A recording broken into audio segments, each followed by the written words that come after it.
Hi, moving on to the project setup components of the training. I've loaded up a fresh version of Houdini. Everything's reset to default, just so that we can kind of build the setup together and make sure we're all on the same page. What I'd like to do first, and this is what I usually do if I get a new version of Houdini, not specifically a new build, but new versions, the directory structure changes, so we need to reset some of the defaults. But what I'd like to do is go to my file and go file open. And now you can see I'm sitting on, I've already, browsed to my the Rebelway directory where I store all my Rebelway projects. And what I like to do is click on this little plus button, and that gives me a shortcut to my Rebelway. Very handy to have. So for instance, I could go to my fundamentals project and I could click here and then have that directory, and then perhaps the FX challenge that I did as well. Click on that, and now I've got instant access to those three without having to browse to them. It just saves us some time along the way. I'm just going to go ahead and delete this with the little X button here and keep my Rebelway one open here. And I'm just going to go ahead and click cancel. We're not opening anything. I just wanted to set that, and that will be now set in the environment variables for a specific version. I'm going to click cancel. And now we can have a look at the actual project setup. So I'm going to go back to file. I'm going to go to new project. Let's just bring this up over here. And then what I want to do here is go to that directory. So I'm going to click open and then go to my Rebelway drive. And for now, I'm just going to hit enter. And as you can see now, what's happening is it's giving me this project path to Houdini projects. But up here, there's a project name and it's different to that. So what's actually happening is if you look at this $job, this is our variable that's been set. It's set to my Rebelway directory. It's creating a new project and then a new project again, which is kind of a little bit strange. And I don't really want to work like that. I don't want to create a project in a project. So in fact, what I want to do is I just want to use my Rebelway directory and then give myself a project name. So in this case, I'm going to be calling my project 3D artist, and I'm going to call this training on my side. Perhaps I should spell that correctly. And then this is obviously, you can change the name to whatever you want. But I have a project already set up and it's set up for the trailer. So I just want to make a differentiation between the two. And moving down to this directory structure, what I wanted to point out first that these names here don't really correlate to anything. This is just like a preset list of names you can use to populate something, but they don't actually point to any variables or anything like that. So for instance, if I wanted to change the simulation name to test, it will create a directory called test, and there will be no simulation folder, but it's not related to anything. It's just a directory creation setup here, like a batch directory creation setup. So we can leave that out. I actually don't want a simulation. And then, yeah, just so that's a little bit clearer. Now what I want to do is just disable some of these and maybe change some of the names. So I'm going to leave geometry, HDA we'll leave. This is obviously project dependent. A lot of the time when you're creating HDAs, you're possibly going to be saving them to the default Houdini directory. But if you want to save them specifically to the project, you can do. In my case, because I'm doing training and I'm distributing the training material, and when I'm doing rendering, I'm sending it to the Rebelway render farm, so I need to have my HDA within the project. So I'm going to leave a HDA folder where I'll save my project-based HDAs to. And then we've got this Alembic folder, and like I say, we're going to be bringing in some animation later on towards the end of the project, animation that's done in Maya. And these are actually, it's a mixture between Alembics and FBXs.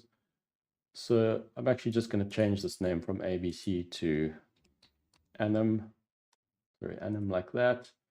And then I can just store my animations that I received from the animator in this directory, not being specific to Alembic. Textures I'm going to keep, even though we're going to be doing Megascans textures to the most part. If we find something else we like, we can dump it in here, and so maybe we can have some HDRs in here that we might be using. And then renders we'll keep.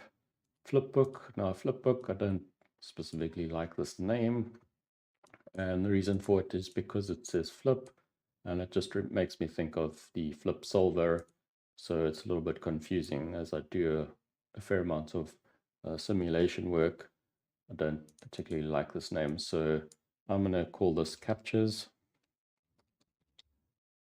and kind of a little bit more of a reasonable name, I think.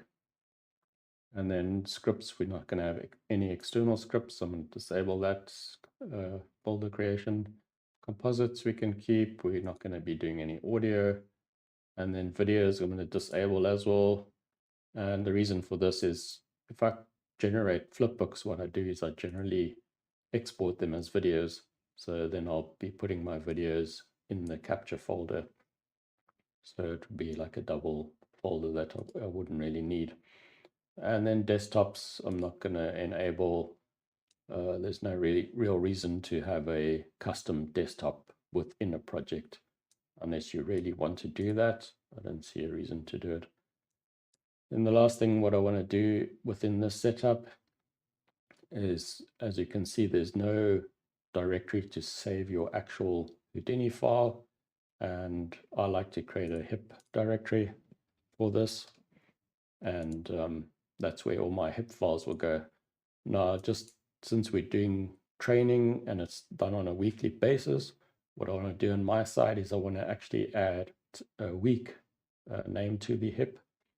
And since this is a directory creation little tool, actually, what I can do is I can actually just do a / and type week_1. And just for example, just to show you that you can do this, I'm going to do week 2 and week 3. Obviously, we're going to be doing, roughly 8 weeks. But I don't have space to do that. So I'm going to just enable these. And then there's 2 other directories that I actually want to create. And since I've got some space left up here with directories we're not actually creating, I am going to enable this. And what I want to do is I want to create a USD directory. And this will be where we exporting all our USDs to for when we go into Solaris and rendering. And it's nice just to keep your USD and assets within this kind of structure. Like we can actually possibly do a assets folder as well, like so. And this will just allow us, to put specific things into that directory. And then the last thing I want to do is create a mega directory. This is not entirely necessary, but it might come in handy. Actually, I'm just going to leave this in lowercase, and I want to put this one in lowercase as well, rather just a little bit cleaner and more consistent. Although, like I say, the Megascans, we might not use this directory because we're going to be using an actual Megascan, the bridge Megascans. But in case you want to copy stuff here to move your project around that's specific to this project, you might want to create this. So I'm just going to leave it for safety. Let's just check if everything's correct. I've got my training folder set up. Everything looks right. So I'm going to hit accept. And now, obviously, we don't see much happening. So now if I go to File Open and have a look at got my 3DA training folder here. And I've got my directories, I've created captures, I've got Geo, HDA, Mega, USD, And if I go into my HIP directory, you can see that I've got a week 1 folder, a week 2, and week 3 folder. So that's quite handy. What I'm going to do now is just first things first, do a save as, and I'm now in my week 1 folder already, and I'm just going to save a start here. And this is not entirely necessary, but it just gives you quick access to, you know, when you're going to file open and you've got your project already, you know, in this location. So then looking at that, we've also got a set project and we've got recent projects. So if you want to go and change your project, you can just go here, click on one of these and hit accept. And I'll show you in a moment what that does and why you'd want to do that.